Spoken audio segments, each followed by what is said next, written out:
Bonjour, aujourd'hui j'ai reçu la docteure Marie-Hélène Pénestri qui est aussi professeure à l'université McGill. Elle se spécialise en sommeil et particulièrement sommeil de l'enfant, de l'adolescent.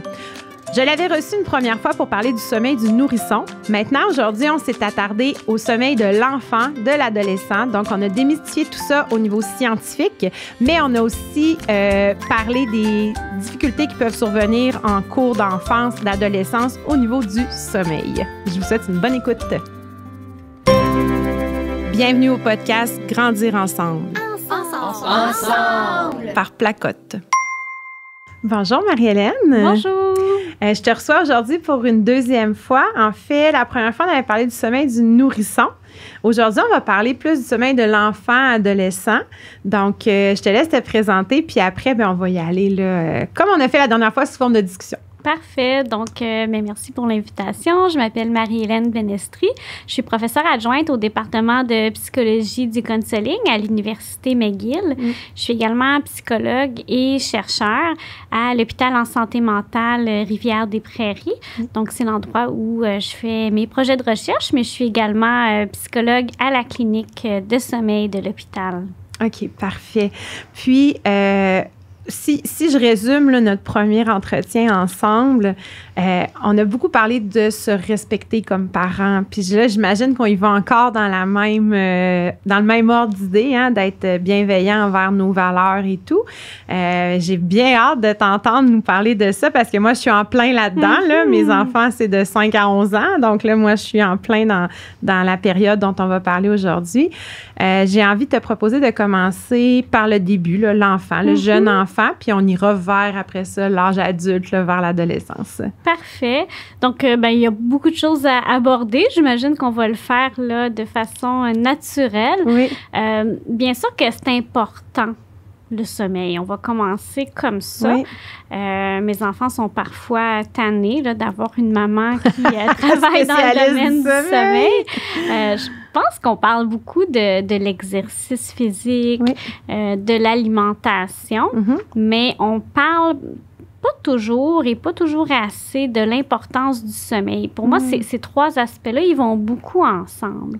Le sommeil, c'est important au moment présent, donc chez l'enfant, mais on le sait que bien dormir pendant l'enfance, bien dormir pendant l'adolescence, ça va aussi avoir un impact plus tard. De plus en plus, on sait là, que dormir assez quand on est jeune, ça a vraiment un effet positif sur notre cerveau en développement. Donc, c'est pas nécessairement juste un effet là, à court terme, mais il y a aussi un impact positif. Donc, c'est un bon investissement. Oui, puis ça m'amène à penser, je pense que c'est un mythe. Est-ce qu'on peut rattraper notre sommeil? Bien, c'est une bonne question. Il y a toutes sortes de vies là, pour le mesurer, puis il faudrait voir qu'est-ce qu'on peut rattraper. Donc, notre corps est quand même bien fait, notre cerveau. Si on a une mauvaise nuit de sommeil, notre nuit subséquente, là, notre pression de sommeil, elle va être encore plus forte. Notre sommeil va être encore plus récupérateur. Et ce processus-là, il fonctionne encore mieux quand on est jeune. Parfois, avec le vieillissement, là, on l'a moins, ce processus de récupération-là.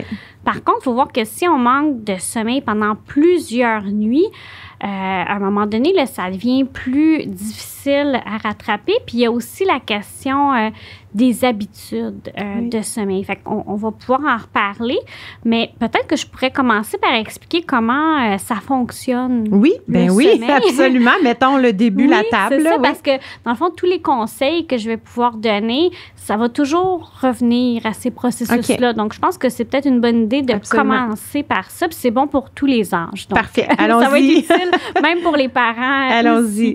Donc, dans le fond, il y a deux processus qui font en sorte qu'on s'endort et qu'on demeure endormi aussi. Donc, le premier, c'est la pression du sommeil. C'est assez logique. Dans le fond, on peut le voir comme un réservoir. Dans le fond, si on se réveille le matin, qu'on a assez bien dormi, notre réservoir de sommeil devrait être assez plein. Donc, on n'a pas de dette de sommeil. C'est rempli. Après ça, plus la journée passe, le réservoir se vide, notre dette augmente graduellement. Donc, quand on arrive le soir, notre réservoir est presque vide. On a une grosse dette de sommeil et notre pression pour dormir est plus grande. C'est un processus qu'on appelle d'homéostasie qui peut être là pour d'autres. C'est là qu'on se sent vraiment fatigué puis qu'on ressent le besoin d'aller se coucher. Tout à fait. Fait que je pense que c'est assez logique. On le comprend assez facilement. Mais ce processus-là, tout seul, il est important, mais il n'est pas assez. Il entre en interaction avec un autre qui est notre horloge biologique. OK, oui, la fameuse horloge biologique. Fait que cette horloge-là, elle ne s'occupe pas que du sommeil, elle s'occupe aussi de la température, des hormones, de plein d'autres choses qui se passent dans notre corps, mais elle s'occupe aussi du sommeil. Donc, au niveau du cerveau, mais on sait que ça se trouve aussi dans d'autres régions de notre corps aussi, dans d'autres organes. Donc, la recherche nous a amené à découvrir ça dans les plus récentes années. Donc, elle est à l'intérieur de nous, mais elle est aussi quand même sensible à des éléments à l'extérieur de nous. Donc, on peut l'aider ou lui nuire selon les pratiques, donc pour le meilleur et pour le pire, parce que ça peut aussi nous aider. Donc, c'est vraiment l'interaction entre ces deux processus-là, donc qui va faire en sorte qu'on puisse s'endormir, mais aussi rester endormi là, pendant la nuit. Pendant la nuit. OK, parfait. Puis ça, ben, c'est pour tous les âges, comme tu as dit au départ. Pour tous les âges. Puis là, allons-y avec l'enfant. L'enfant, puis là, on va commencer enfant là, vers 2 ans, j'imagine. Oui, bien, dans le fond. Quand il commence à dormir plus, à dormir bien en ligne, là, qu'il y a plusieurs nuits continues en heures continues. On va y aller comme ça. Mais, j'ose pas me positionner parce qu'avec l'autre épisode, je me dis, je veux pas dire quand il fait ses nuits. Mais quand on constate que là, ben l'enfant, il y a un rythme plus régulier peut-être. Oui, allons-y avec parce qu'il y a encore des réveils à 2 ans, à 3 ans. Tout à fait. Tout à fait. Donc, bien sûr, mais on l'a dit, c'est développemental, d'où notre difficulté à peut-être nommer un âge, trouver notre point de départ. Hein? C'est développemental et c'est dynamique. Hein? J'aime ça le voir comme quelque chose qui bouge plutôt que quelque chose de fixe, selon l'âge, puis selon aussi ce qui se passe dans nos vies. Hein? Donc, ça, c'est le reflet. Le sommeil n'est pas complètement isolé de tout ce qui se passe le jour. Donc, bien sûr que plus on est jeune, plus on dort. Hein? L'enfant, il a besoin de plus de sommeil à la période préscolaire. Ensuite, primaire, ça va diminuer un peu. Chez l'adolescent, ça diminue encore, mais on n'est quand même pas un adulte non plus. Donc, il ne faut pas avancer trop vite. Notre adolescent, il a quand même encore besoin de sommeil là, au niveau de sa maturation. Le cerveau n'est pas fini de former, il a encore besoin de ça. C'est pas un petit adulte, un adolescent. C'est vraiment... un stade du développement. Tout à fait. Tout à fait. Et donc, ben, on a parlé de notre pression de sommeil puis de notre horloge. Donc, ce qu'on veut, c'est que notre période de sommeil pendant la nuit soit assez grande. Puis on veut aussi aider notre cerveau à comprendre que c'est maintenant l'heure d'aller se coucher. C'est la nuit. Donc, on parle souvent de la routine de sommeil. Tu sais, ça a l'air facile.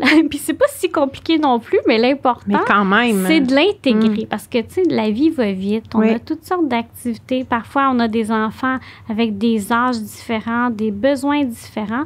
Je pense que de façon générale, ce qu'on peut imaginer, c'est allons-y avec les activités les plus stimulantes au début de la soirée. Puis graduellement, on veut baisser le niveau sonore, baisser la luminosité pour que tranquillement, ça diminue puis qu'on se prépare. Fait qu'on ne peut pas être en train de travailler ou de faire du sport puis là, de dire « Hop, je m'en vais me coucher. » Oui, il n'y a rien de pire que d'arriver, de faire une activité sportive puis là, de se dire « Vite, vite, vite, il faut que j'aille me coucher parce que là, il est rendu tard puis tout ça, ça ne fonctionne pas. » Tout à fait. Fait qu'on veut quelques étapes dans notre routine et c'est bon aussi pour les parents parce que parfois on le fait pour notre enfant mais nous après ça on retourne sur l'ordinateur puis on fait la même chose, on saute dans le lit après avoir fini notre travail ou nos courriels. C'est une très mauvaise idée là, même pour les adultes aussi, donc c'est pas une perte de temps d'investir dans ces étapes-là. On veut pas qu'il y en ait trop. Il ne faut pas que ça soit laborieux. On essaie de garder notre douche, notre bain le plus tard possible parce que l'effet qu'on a quand on sort de la douche du bain, ça retombe. Fait que si déjà les lumières sont tamisées, la télé est fermée, il n'y a plus... juste de dire comme ça, il me semble que ça nous calme un peu. Oui, j'ai déjà le goût de me coucher. Oui, tout à fait. Je ne vais pas vous endormir. Mais cette idée-là que ça tombe. Fait que le bain, la douche, à la fin, on aide notre cerveau. Là, on dit, hey, c'est le temps de dormir. Et là, donc, on peut se prévoir une activité calme de lecture ou un jeu calme, puis tranquillement aller vers le sommeil. Vers le sommeil. Donc, c'est de s'instaurer une routine à nous, finalement, là, pour notre famille, qui va être propre à chacun, j'imagine. Qui fonctionne, oui. Puis là, peut-être qu'il y a des âges différents avec lesquels il faut négocier. Là, peut-être que ça va pas être la même chose pour tout le monde, mais je pense que d'expliquer à tous les membres de la famille que là, ça va descendre un petit peu, puis ça va aider tout le monde. Tout le monde à s'endormir, c'est ça. Puis là, dans le fond, une fois qu'on a instauré cette belle routine-là, qu'on va au lit, comment ça se passe avec un enfant? Là? C'est quoi qu'il faudrait qu'il se passe, là? Idéalement? Là, qu'est-ce qui se passe? Je pense qu'on peut aussi réapprendre, parce que des fois, on l'oublie que ça peut être un moment agréable, parce que pour l'enfant, des fois, c'est pas le fun. Il y a un certain deuil à faire. On s'amuse, on fait une activité qu'on aime. Donc, il faut... je pense qu'il faut transmettre que c'est pas juste « hey, on arrête le jeu ». Donc, c'est d'aller vers un moment où on va être bien aussi. Des fois, les enfants, ils n'ont pas nécessairement ce bien-être-là de moment pour nous, pour s'endormir. C'est ça qu'on essaie de faire un petit moment privilégié, une histoire. Une chanson. Des massages. Donc, il y a plein de façons. Puis, je pense que plus l'enfant grandit, plus on peut l'inclure aussi pour voir, mais qu'est-ce qui te ferait plaisir? Plus l'enfant grandit, puis même chez l'adolescent, on veut peut-être éviter de parler de ce qui a été difficile dans la journée. Juste au coucher, des fois, c'est là que ça remonte naturellement. Absolument. On dirait que là, ça descend, puis là, pouf, ce qui est à l'intérieur remonte. Je propose souvent d'instaurer un moment pour parler de ça. Qui serait comme avant la douche. Le bain, comme si la douche vient vraiment marquer là, vers le sommeil. On ne veut pas enlever à l'enfant ce moment privilégié pour parler à son parent. Donc, il ne faut pas le voir comme « je t'enlève ton moment ». Il faut le voir comme « hey, on va créer un moment ». C'est sûr que c'est un défi. On a 1001 choses à faire, mais c'est un bon investissement de « hey, on va instaurer ce moment-là ». Puis de le dire « là, c'est le moment ». Puis c'est sûr que les premières fois, ça peut être difficile parce que l'enfant, il est habitué. Puis on veut pas lui dire « je t'écoute pas ». C'est comme « rappelle-toi quand on parle de ça, juste avant d'aller se coucher, là, des fois, nos pensées se mettent à tourner dans notre tête, on devient énervé parce que il s'est passé telle chose avec tel ami ou mon professeur. Donc, rappelle-toi, demain, on va essayer de le faire plus tôt. Donc, ça peut prendre quelques nuits avant de l'instaurer, mais on essaie de ne pas réactiver ces pensées-là juste avant d'aller se coucher. Mais j'aime ça, là, ce que tu dis. Moi, j'ai une cocotte qui fait beaucoup d'anxiété, mais ça ressort toujours quand vient le temps d'aller au lit. Puis ma réaction, c'est toujours, mais là, c'est parce que j'ai pas le temps là, de t'écouter. Mais effectivement, si on le nomme, puis qu'on prévoit ce moment-là à un autre moment, dire, écoute, là, je suis disponible pour t'écouter, pour discuter avec toi, pour t'entendre, bien, je pense que ça peut être bénéfique. Là. Je vais le mettre en pratique dès ce soir. Mais c'est un défi parce que c'est sûr que les premières nuits, l'enfant va dire, « oh non, j'ai rien à dire ». Oui, absolument, c'est ça. Donc, il faut comme le penser en deux moments. C'est maintenant, puis oups, demain, tu vas l'avoir le moment. Fait que ça peut prendre quelques nuits pour s'installer. Oui, mais j'aime ça. Puis ça peut aussi aider pour les enfants qui ont toujours quelque chose à nous dire avant le dodo, là, qu'ils ont 1001 affaires de tout d'un coup parce qu'ils ne veulent pas nécessairement aller se coucher. Ou est-ce que c'est parce qu'ils ne veulent pas aller se coucher ou c'est parce qu'ils veulent profiter du parent aussi? Mais ça peut être tellement plein de choses. Fait que je pense qu'il faut être à l'écoute. J'ai dit ça, puis là, tout de suite, tu as pu faire un lien avec ta fille. Peut-être qu'avec un autre enfant, c'est différent ou dans une autre famille. Donc, moi, mon conseil, ça serait, mais essayons de comprendre qu'est-ce qui est en train de se passer. Est-ce que c'est parce que peut-être des moments calmes comme ça, j'ai de la misère pour toutes sortes de raisons à en instaurer plutôt, parce que bien sûr que ça va vite, le souper, les devoirs, tout ça. Donc, c'est un défi, là, de le trouver, notre 5-7 minutes, ça a l'air de rien, oui, absolument. Mais c'est beaucoup. Oui, puis nous, on est fatigués aussi, donc on n'a pas nécessairement le goût de... Tout à fait. Fait que peut-être qu'on s'en rend pas compte, mais que c'est la première fois où notre enfant se retrouve tout seul avec nous pour parler dans la soirée, puis qu'il qui a le temps de se poser. Parce que si on fait le souper, puis bon, qu'est-ce que tu as fait aujourd'hui? On n'a pas la même écoute que là, quand on est assise à côté de l'enfant dans le lit. Donc, j'essaierai de voir c'est quoi. Après ça, s'il y a des anxiétés qui sont spécifiquement liées au sommeil, bien, il y a aussi d'autres façons. Oui, parce qu'il y a certains enfants qui ont peur de se laisser aller dans le sommeil. Moi, je sais qu'entre autres, j'ai eu justement la même cocotte qui a été sur respirateur aux soins intensifs, tu sais, pendant 48 heures. Mais après ça, son sommeil, là, c'était l'enfer. Alors que c'était une petite fille de 2 ans qui dormait relativement bien. Il y avait encore des réveils et tout ça, mais là, c'était rendu là, un combat à chaque fois. Elle ne s'endormait plus, elle ne restait plus endormie, tout ça. Puis il y a quelqu'un, justement, qui m'avait dit, écoute, elle a vécu quelque chose de très gros, puis se laisser aller vers le sommeil, ça ressemble un peu à ce que, tu sais, au fait qu'elle était hospitalisée, tout ça. Donc, tu sais, il y a certains vécus aussi de l'enfant, j'imagine, qui jouent là-dessus. Tout à fait. Puis, je pense que c'est important de rester à l'écoute et que ça serait une erreur de dire, bien, allons-y purement avec il faut faire ça dans tel ordre parce que je peux pas faire semblant, quand tu me racontes ça, je peux pas faire semblant que ça t'est pas arrivé comme parent. On peut pas faire semblant que c'est pas arrivé à ta fille. Ça fait maintenant partie de votre histoire. Donc, il faut que ça soit intégré à notre façon de comprendre. En même temps, on veut pas rester là tout le temps, c'est ça. Mais on peut pas faire comme si ça n'a pas existé. Donc, il faut rester flexible puis le penser. Je pense que des fois, juste se le dire, parce que peut-être, je sais pas moi, peut-être que les nuits après, toi-même en l'endormant, c'est quelque chose qui remontait. Oui, absolument. Et donc, des fois, juste de se nommer, j'ai ça qui remonte, plutôt que se débattre et de faire comme si c'est pas là, des fois, ça vient apaiser quelque chose. Avec qui on a parlé de ça cette semaine, justement, pour le podcast, c'est la contamination émotionnelle, que le parent qui se sent stressé ou qui a quelque chose, une émotion qui remonte, le transmet aussi à l'enfant, donc de le nommer pour désamorcer tout ça. Oui, puis bien sûr, on veut faire attention aux mots qu'on utilise, mais des fois, on se dit peut-être que c'est mieux de ne pas en parler, mais c'est pas parce qu'on le nomme pas que c'est pas là. Des fois, on le transmet. Donc, bien sûr qu'il faut adapter notre niveau de langage, de dire « ça a été difficile, ce qui s'est passé. Maman t'aime beaucoup. » Puis, donc, il y a une façon de le parler, de le discuter sans nécessairement faire peur, mais de nommer avec des mots. Je pense que déjà, on vient réduire une espèce d'intensité. On le sent, tu sais, des fois, quand quelqu'un nous cache quelque chose, il y a quelque chose qui passe quand même. Donc, dès que c'est nommé avec des mots, déjà, il y a comme une tension qui s'apaise. Oui, puis si je pense à un autre exemple personnel, puis je pense que ça va être très parlant pour ce que tu dis là, moi, mon 3e, qui était propre, de jour, de nuit, plus de problème, a vécu des moments très stressants et s'est remis à faire pipi au lit. Mais au début, on était un peu désemparés, tu te dis, voyons. Puis encore une fois, je pense que c'est mon médecin qui avait dit, as-tu pensé que peut-être que c'est sa réaction à...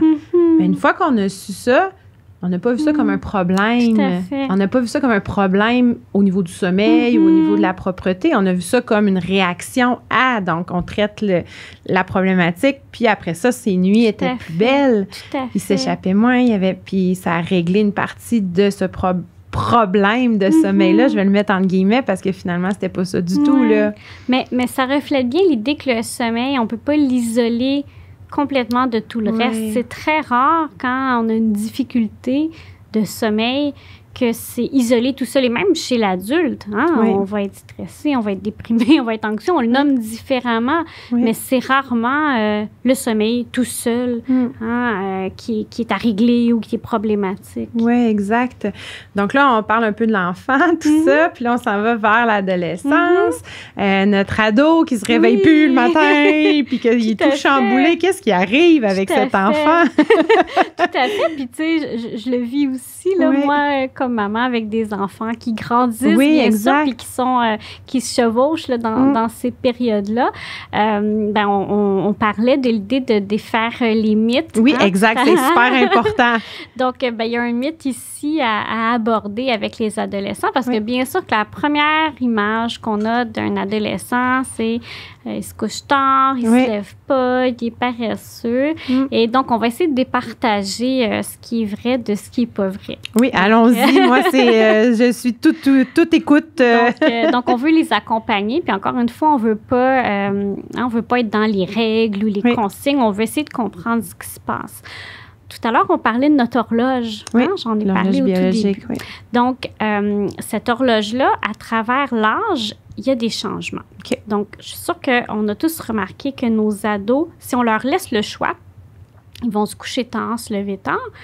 Chez la personne âgée, c'est l'inverse. Tout naturellement, les personnes âgées vont aller se coucher plus tôt et se lever plus tôt. Oui, très, très tôt, même des fois. Tout à fait.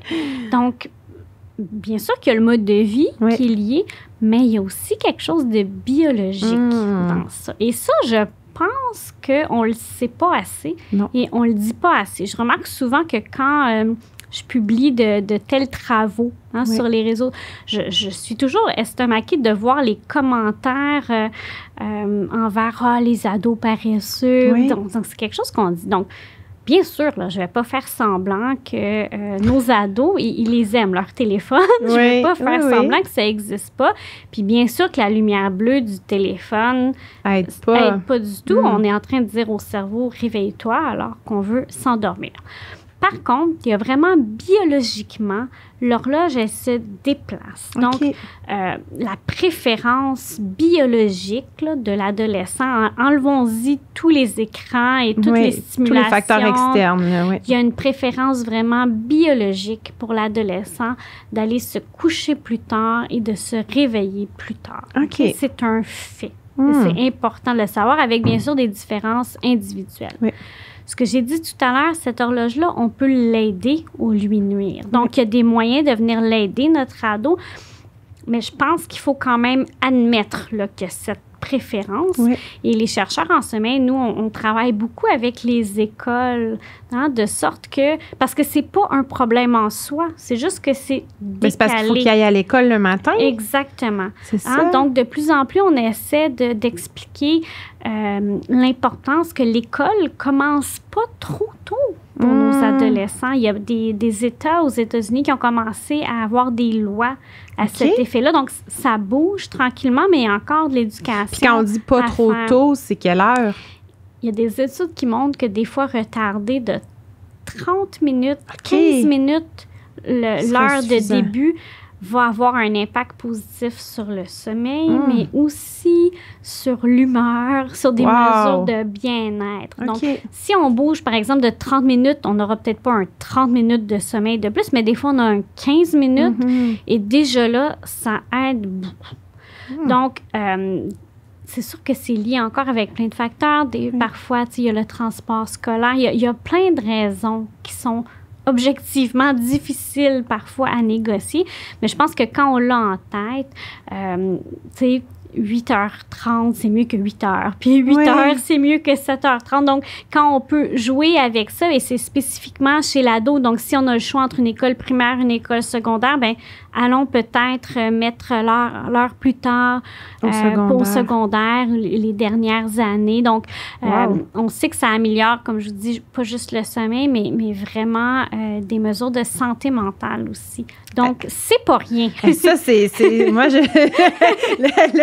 viens de me faire frapper, là. C'est pas rien parce que on vient l'aider, là, vraiment. C'est si simple comme solution. Tout à fait. Bien, c'est ça. C'est que ça a l'air simple. Tu sais, comme moi, je le regarde comme chercheur, je sais après ça qu'au niveau administratif, mais je pense que c'est important de le savoir. Donc, c'est pas juste un caprice parce que, des fois, je vais dire ça dans une entrevue. Puis là, je vois les commentaires en dessous. Bon, on va adapter la société à nos ados paresseux. C'est pas de ça dont il est question. Ça peut finir plus tard quand même, l'école, le soir. Tout à fait. Donc, l'idée, c'est vraiment d'aller essayer parce que si le rythme est décalé, mais qu'on ne le réveille pas, bien, il ne sera pas en privation de sommeil. Donc, c'est vraiment une mesure qu'on peut mettre en place. Oui. Cela étant dit, bien sûr que notre ado qui, doit se lever à une heure précise pour l'école, c'est comme ça, on n'a pas le choix. Oui. Bien, on peut l'aider, mais il faut aussi lui expliquer. Parce que bien sûr qu'il a envie d'être avec ses amis, de parler avec ses amis, c'est aussi une partie importante là, de sa vie. On ne va pas faire semblant que ça n'existe pas. C'est ça. Donc, bien sûr que d'essayer, puis là, c'est vrai chez l'enfant aussi, là, puis pour nous aussi. Oui. Donc, on essaie, là, tu sais, 1 heure avant, autant que possible, d'enlever les écrans. Là, vous allez me dire, dans ma famille, ça se peut pas, bien, allons-y pour 30 minutes. T'sais, donc, je comprends. Le plus loin possible qu'on peut. Gardons en tête que quand j'ai un écran, mon téléphone, la télé, l'ordinateur, je suis en train de dire à mon cerveau, réveille-toi. Oui, donc, c'est aussi simple que ça. Oui. Donc, toute notre routine dont on parlait, garder la douche à la dernière étape, essayer de faire les devoirs, étudier plus tôt. Oui. Hein? Donc, on essaie de garder notre douche comme un moment que, hop, là, c'est la fin. C'est la fin, c'est notre routine de sommeil. Les horaires. On peut parler de l'horaire. Donc, on n'a pas de contrôle sur l'horaire de semaine. Et là, la fin de semaine, peut-être que, oups, notre ado, enfin, il est content, va décaler. C'est une bien mauvaise idée, malheureusement. De dire, là, il se couche tout d'un coup à minuit, puis là, il se lève à midi. Là. Tout à fait. Pourquoi? Reprenons notre idée de notre pression puis de notre horloge. Notre horloge, on veut la garder synchronisée. Oui. Donc, plus c'est constant, on dit, tu sais, garder à peu près maximum 1h30 de différence là, dans notre heure de coucher, de lever. OK? Si on se lève plus tard un matin, si on se couche plus tard un soir, on essaie de ne pas trop décaler notre samedi matin, notre dimanche matin. Pourquoi? Disons qu'on est dimanche et là, mon ado ou moi-même, je dors jusqu'à 11h, midi. Et là, je suis bien. Là, mon réservoir, il est plein, j'ai pas de dette. Oui. J'arrive pour me coucher à mon heure habituelle. Il est encore un peu trop plein, hein? J'ai trop plein, j'ai pas de dette. Donc, je m'endors pas. Je fais de l'insomnie. Et là, je panique un peu. C'est dimanche, j'ai un examen demain, je performerai pas. Et là, une fois, c'est pas la fin du monde. Mais là, des fois, je me mets à m'inquiéter. Une deuxième nuit d'insomnie. Et c'est là que les problématiques s'installe. Oui. Donc, on essaie, ça nous brise le cœur de les réveiller quand l'heure est dépassée. Et encore là, je ne suis pas dans une fois, une exception, mais si ça devient une habitude puis qu'il y a un décalage, là, on est en train de comme tout mêler, notre horloge puis notre dette de sommeil. Je comprends. C'est incroyable, ça, tout ça pour les ados, parce qu'effectivement, là, on vient de briser un bon mythe, je pense, de l'ado nonchalant, qui est toujours fatigué, c'est incroyable. Mais merci d'avoir mis ça sur la table. Je pense que c'est important de le dire, de le garder en tête. Ce qui n'empêche pas qu'il peut avoir des comportements, donc il peut avoir les deux. Mais gardons en tête qu'il y a vraiment une base biologique à ce phénomène-là. Alors là, s'il y a un ado qui a écouté ça, là, il ne peut plus dire oui, mais il va utiliser oui, mais c'est parce que j'en ai besoin, là. Arrête de dire que j'en ai besoin. J'aimerais ça qu'on aborde rapidement ce qu'on appelle les problématiques de sommeil. Surtout les enfants, les cauchemars, les terreurs nocturnes. Puis, comme parents, là, on a tous des nuits qui nous viennent en tête de hey, là, cette nuit-là, il a fait un cauchemar, il a crié toute la nuit, puis, tu sais, il n'y avait rien à faire, il a fini dans mon lit, j'ai pas dormi de la. Tu sais, on a tous une image en tête. Y a-t-il des périodes critiques là, où ça arrive plus? Je sais que les terreurs nocturnes, je pense que c'est chez les plus petits, mais qu'est-ce qui se passe à ce niveau-là, là, les principales, peut-être, problématiques? On dit problématique de sommeil? Oui, trouble de sommeil. Trouble de sommeil, c'est ça. Gardons en tête qu'un événement en soi, c'est un événement. Oui, exact. Trouble, tu sais, c'est quand ça s'installe. C'est répétitif. Oui, tout à fait. Disons d'abord que ça fait partie du développement normal d'avoir des épisodes comme ça, des cauchemars. Tu sais, la prévalence à vie, tout le monde a déjà fait un cauchemar. Mais c'est sûr que quand ça arrive plusieurs fois par semaine, là, on commence à s'inquiéter parce que ça amène des conséquences négatives pour l'enfant puis le parent. Peut-être les différencier, les deux, terreur nocturne, cauchemar. Donc, terreur nocturne, vraiment, l'enfant va se mettre à crier. Ça passe pas très inaperçu, là, une terreur nocturne. C'est intense. Les parents sont très paniqués, même souvent plus que l'enfant, parce que l'enfant n'aura pas de souvenirs. Hein, il n'est pas complètement réveillé quand ça arrive. Le lendemain, s'en rappelle pas trop. Le parent, lui, s'en rappelle. Donc, vraiment une activation physiologique, des cris, se lever tout à coup en panique. Et si jamais il y a un rappel, ça va être vraiment une image. Hein? Même comme adulte, ça peut nous arriver. Donc, je vais me faire frapper, je vais tomber. Donc, mais c'est pas un récit. Tu sais, comparativement au cauchemar, où là, on peut raconter notre cauchemar. Le cauchemar aussi. Et donc, ça n'arrive pas dans les mêmes stades de sommeil non plus, la terreur nocturne, le cauchemar.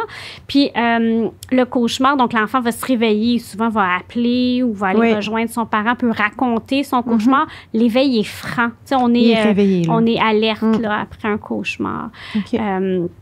Et il peut avoir peut-être le somnambulisme aussi. Oui, ben oui, qu'on peut rajouter là-dedans, mais oui, c'est ça. Qui est plus proche de la terreur nocturne que du cauchemar. Le somnambulisme aussi, l'enfant, donc ça peut être s'asseoir dans son lit, ça peut être se promener aussi. Donc, l'enfant peut voir, dans le fond, sa chambre, la maison, mais peut aussi, des fois, imaginer des détails par-dessus. OK, donc là, il y a un loup qui apparaît dans ma chambre. Et c'est bien réel. Donc, on essaie pas de dire, ben non, il n'y a pas de loup, parce que si je suis en train de dire qu'il y a un danger, puis que tu me dis, mais non, tout va bien, ça peut augmenter la panique. On entend des fois, il ne faut pas réveiller un somnambule. C'est dangereux. Donc, c'est pas dangereux pour l'enfant. C'est juste que, imagine, si on se réveille en plein milieu de la cuisine, c'est un peu... déroutant. Oui, tout à fait. Donc, c'est plus déstabilisant. Donc, ça peut être l'enfant qui va se débattre. Donc, c'est quasiment plus dangereux pour la personne. Je comprends. Mais c'est pas dangereux, c'est juste que c'est pas nécessaire. Vaut mieux prendre l'enfant par la main, le ramener à son lit, se rendort. Il y a peu de souvenirs de tout ça. Je reviens sur ce qu'on disait. Donc, ça arrive, c'est normal dans le développement. Si ça arrive beaucoup, on peut en parler à un professionnel, souvent associé à des périodes de stress. Toutes ces parasomnies-là dont on a parlé, aussi associées à la privation de sommeil. Donc, moins on a de sommeil, si on manque de sommeil, on a plus de chances que ça arrive. Donc, nos bonnes habitudes sont aussi bonnes. Viennent prévenir ces choses-là. Tout à fait. Le cauchemar, je pense que je vais ouvrir là-dessus parce qu'il y a parfois des enfants qui en font beaucoup, puis les parents sont un peu déroutés. Il y a des petites façons quand même assez simples que, comme parents, on peut prendre. Donc, peut-être je pourrais mais oui, absolument, des trucs concrets, on aime ça. Puis ça fonctionne assez bien avec les enfants. Donc, on peut, pas le soir, on fait pas ça le soir, on fait ça le jour, là, pas juste avant le coucher. On peut, avec l'enfant, soit par le dessin ou raconter. Ça fonctionne très bien avec les enfants qui ont de l'imagination, qui sont créatifs. On va prendre notre dessin et là, on va modifier notre cauchemar. Des fois, il y a des thèmes qui sont répétitifs. Hein? Donc, on prenait un loup tout à l'heure. Le loup est souvent un parce qu'on le voit souvent dans les histoires, les contes, tout ça. Donc le loup est souvent associé à quelque chose d'épeurant pour les enfants. Là, donc, par exemple, mon enfant fait toujours un cauchemar avec un loup qui est méchant, qui vient visiter. Donc, on va le dessiner. Hein? Fait que l'enfant peut dessiner le loup et là, on va le modifier. Comment on pourrait modifier ce loup pour qu'il fasse plus peur à personne. Donc, faisons-lui des tout petites oreilles, puis on va y couper les dents. Ça me fait penser dans Harry Potter, quand il transforme l'espèce de truc qui sort de la caisse pour que ce soit drôle, pour le ridiculiser, pour rire. C'est exactement la même chose qu'on fait. Là. On va lui mettre un tutu. Oui, c'est ça. Donc, comment... puis là, on en rit. Tu sais, ça devient drôle. Puis, à qui pourrait bien faire peur ce loup-là maintenant? Ça peut être changer le scénario. Il y a des enfants qui aiment écrire, d'autres dessiner. Ça peut être par la parole. Et c'est une façon qui fonctionne assez bien, puis c'est quand même relativement accessible, je pense, aux parents. Puis c'est un moment aussi de passer du temps, parce que peut-être en dessinant le loup, pourquoi donc il arrive souvent ce loup-là? Puis ça peut être un moment aussi d'échanger. On disait tout à l'heure que c'est rare que le sommeil s'est isolé, mais peut-être que le loup va nous faire penser à quelque chose qui s'est passé à l'école ou à un film qu'on a vu, puis ça peut ouvrir là, sur autre chose aussi. J'aime ça, cette façon-là de faire. C'est génial, c'est génial. Puis les cauchemars, ça arrive plus souvent parce que même nous, comme adultes, on en fait encore, là, ça nous arrive encore, mais y a-t-il une période plus critique qui est plus propice à ça? Mais tous ces troubles-là sont beaucoup associés à l'enfance. Hein? Il y a quelque chose de développemental, surtout les cauchemars. Terreur nocturne encore plus petit aussi. Puis généralement, ça va comme s'estomper là, avec le temps. Okay. Il y a des gens qui sont plus sensibles. Oui. Même le rappel de rêve tout court, hein, il y a des gens qui sont plus sensibles que d'autres. On rêve toutes les nuits. On fait plusieurs rêves par nuit. On s'en rappelle. D'autres s'en rappellent pas. Donc, on a aussi une sensibilité à notre monde intérieur, notre créativité. Il y a des différences individuelles. C'est pas anormal, les cauchemars. Le problème, c'est si on en fait beaucoup et que là, on a peur d'aller se coucher, de peur de faire un cauchemar. C'est là que ça devient plus difficile, mais c'est rarement tout seul. Il y a souvent de l'anxiété, de la dépression qui est associée. Donc, ça vaut la peine d'en parler à un médecin ou à un psychologue là, si on a des inquiétudes. Mais donc, je ne m'inquiéterais pas de quelques cauchemars.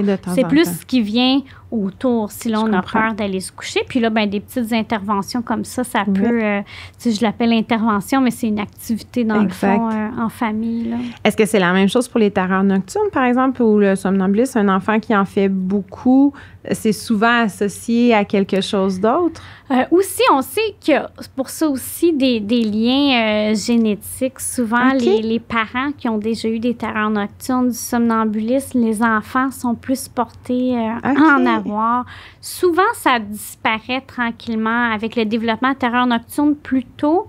Somnambulisme un peu plus vieux. Souvent, on pense que c'est probablement un peu le reflet d'une pathologie qui serait commune, hein, qui s'exprime différemment.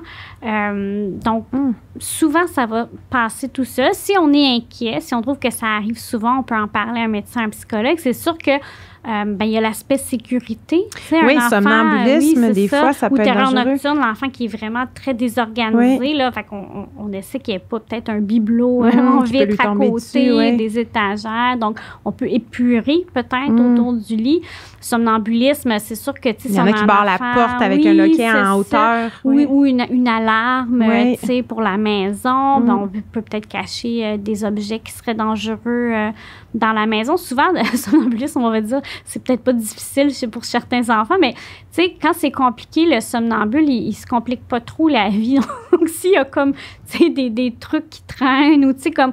Il y a une espèce de « Oh, c'est compliqué, je vais aller me recoucher. » OK, il revire de bord. Pas capable d'ouvrir la porte parce que des fois, chez les enfants, tu sais, que ça sera peut-être pas impeccable. Il se rendra peut-être pas loin. C'est ça. Fait, mais c'est sûr que s'il y a un aspect sécurité, là, on veut faire attention que l'enfant ne peut pas sortir parce qu'on entend des fois des histoires, l'enfant est sorti dans le milieu de la nuit. Tout à fait. Donc, une alarme, là, ou un loquet plus haut, un peu, c'est ça. Pour s'assurer. Pas dans la chambre de l'enfant, là, je parle de la maison. Je veux pas enfermer l'enfant. Mais tu sais, s'il y a un escalier, peut-être mettre une barrière. Donc, tu sais, de le garder en tête, c'est pas... Ça n'arrive pas chez tous les enfants qui font du somnambulisme, mais quand on se rend compte qu'il y a un aspect de sécurité, bien sûr, c'est toujours notre élément premier, puis on peut en parler là, à une équipe là, de médecins en sommeil ou des psychologues. Il y a parfois aussi d'autres façons là, qu'on peut essayer d'investiguer puis de trouver des solutions. Et le stress et nos bonnes habitudes de sommeil aussi. Bon, tout a aidé à diminuer le... C'est vraiment... Le sommeil, c'est tellement... c'est sortir des lits mezzanines, par exemple. Oui, avec un enfant qui est somnambule, c'est pas l'idéal. Oui, c'est ça, pour pas qu'il tombe en bas. Là. Exact. Il faut garder la pièce sécuritaire. Ouais. Est-ce qu'il y a d'autres... je dis pathologie, mais est-ce qu'il y a d'autres problématiques de sommeil qui peuvent survenir? Bien, on parle souvent de l'apnée chez l'adulte. Oui. Au niveau respiratoire, bien, ça peut arriver chez l'enfant aussi. C'est pas... courant, mais un enfant qui a des arrêts respiratoires ou même qui ronfle. Parce que chez l'adulte, c'est vraiment la pause respiratoire qui nous inquiète. Je vous dirais, un enfant qui ronfle, c'est pas normal. Il faut, ça vaut la peine d'en parler à un médecin. Tu sais, est-ce que c'est associé à un rhume? Est-ce que, tu sais, mais si on ronfle, c'est qu'il y a une obstruction. Ça peut être, tu sais, soit au niveau du nez, au niveau des voies respiratoires. Ça peut passer avec le développement, mais ça vaut quand même la peine qu'on s'y attarde. Fait que, tu sais, est-ce qu'il y a des allergies? On veut sortir les animaux de la chambre. Peut-être laver plus souvent le lit. C'est ça, les acariens. Donc, ça vaut la peine là, d'en parler à un médecin, au moins d'observer. Tu sais, là, il y a un rhume, mais est-ce que ça perdure? Là? C'est intéressant, ça, parce qu'on entend ça, ah, moi, mon enfant, il ronfle tellement, puis de se dire que chez l'adulte, ça peut être un peu plus normal parce qu'il y a nos positions, tout ça, mais chez l'enfant, il faut se questionner. C'est ça. En tout cas, à tout le moins, le si ronflement c'est à chaque nuit, là, veut dire qu'il y a une obstruction quelque part. C'est ça qui fait le bruit, dans le fond. Donc, on veut comprendre qu'est-ce qui se passe. Donc, c'est pas nécessairement... faut pas paniquer non plus. C'est ça, mais si on le remarque, ou l'enfant qui dort la bouche ouverte encore là, ça veut dire qu'il y a une obstruction. Donc, il faut... ça vaut la peine d'en parler à un médecin puis de se demander, qu'est-ce qui se passe? Oui, c'est vraiment intéressant, ça. Dans le fond, de toujours se dire que si on a une inquiétude, on en parle. Bien, tout à fait. C'est ça pour le sommeil de notre enfant, de notre ado. Est-ce qu'il y a des points que tu te dis, là, ça, là, je veux que les parents là, qui vont avoir écouté jusqu'à présent repartent avec ça à la maison parce que je trouve ça important de faire passer mon message. Tout à fait, mais je pense que l'importance du sommeil, donc il ne faut pas se mettre de pression, il ne faut pas paniquer, mais il faut aussi se dire que c'est important. Donc, c'est de trouver le juste milieu dans tout ça, dans nos vies occupées, avec tous nos défis qu'on a. On veut être un bon parent, on veut bien s'occuper de tout, de toutes les sphères. Mais le sommeil, c'en est une qu'on devrait prendre au sérieux. Parfois, les gens vont me demander combien de temps mon enfant Ben oui, ça aussi, on voit des dormir. chartes, là, des fois, sur C'est ça. Puis dans les chartes, on voit souvent que, tu sais, chez l'ado, par exemple, on va voir entre 8 et 12, des fois entre 9 et 13. Il y a quand même une grosse différence. Donc, il y a tout le temps de la variabilité. Les chiffres du dessous, je vous dirais à prendre vraiment au sérieux. Là. OK. Faudrait vraiment pas descendre en dessous de ces chiffres-là. Donc, oui, il y a de la variabilité d'une personne à l'autre. Mais même chez l'adulte, tu sais, on va dire 6,5, 9,5. Tu sais, si vous connaissez 50 personnes qui vous disent moi, j'ai juste besoin de 5 heures par nuit, fort peu probable. Ça arrive, les cours dormeurs, mais c'est quand même rare. Donc, je vous dirais que plutôt que de regarder votre montre ou l'horloge, il faut regarder notre enfant, puis il faut se regarder soi-même aussi. Puis, il faut être honnête. Tu sais, quand mon enfant dort 9 heures, est-ce qu'il est en forme? Est-ce qu'il est somnolent? Puis, il faut faire attention parce que chez l'enfant, nous, quand on est fatigué, tu sais, on sait un peu à quoi ça ressemble. On est fatigué, on est amorphe, on baille. L'enfant, il y en a qui sont comme ça, mais il y a d'autres enfants qui deviennent... Quand ils ressentent ça, là, ils n'aiment pas ça et ils se débattent. Donc, ce qu'on voit au niveau comportemental, c'est un enfant qui est excité. Donc, on se dit, il n'est pas fatigué, il est excité. Donc, c'est comme contre-intuitif. Il faut se rappeler que le signe, c'est pas nécessairement de la somnolence chez l'enfant. Donc, ça se peut qu'il est en train de combattre ce sentiment-là à la place. C'est vraiment... écoute, Marie-Hélène, je te remercie infiniment pour cet enregistrement-là, cette discussion-là. Tantôt, avant l'enregistrement, là, tu m'as parlé d'un site Internet. Oui, il y a différents sites. Donc, on peut aller voir mes travaux, les travaux de mes collègues, mais il y a aussi une campagne canadienne fort intéressante, Dormez là-dessus.